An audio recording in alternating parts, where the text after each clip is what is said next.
রবিবারের দুপুর মানে কিছু স্পেশাল রান্না হবে, তাই বানিয়ে ফেলেছি আজ পাতুরি। তবে আজ পাতুরির রেসিপি নয়, পাতুরি কার আবিষ্কার সেটা জানবো।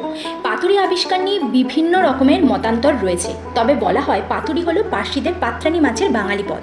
মানে সেই সময় পার্সিয়ানরা বাঙালিদের কাছাকাছি আসতে বাঙালি খাদ্যাভ্যাসে অনেক পার্সিয়ান খাদ্য বা পার্সিয়ানের মতন করে রান্না করা স্টাইল বাঙালিদের মধ্যে আসে। তবে এদের রান্নার পদ্ধতি একই থাকলেও ব্যবহৃত মশলা কিন্তু আলাদা।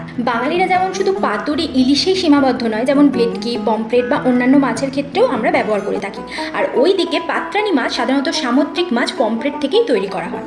তবে অনেক লোকে আবার মনে করেন মাছের পাতুরির উৎপত্তি নাকি বাংলাদেশ থেকে। তবে সে যাগ্যে এত মতান্তরে গিয়ে কাজ নেই। কারোর যদি রেসিপি লাগে, মানে আমি কিভাবে বানালাম যদি জানতে চাও তো কমেন্টে লিখো, আমি রেসিপি দিয়ে দেবো। যেহেতু আমি আবিষ্কার নিয়ে আজ গল্প বললাম তাই রেসিপিটা বলা হলো না। তবে এই বর্ষাকালে কলা পাতায় মোড়া একটা ইলিশ পাতুরি আর গরম গরম ভাত, এই স্বাদের বোধহয় কোনো তুলনা হয় না, কি বলো?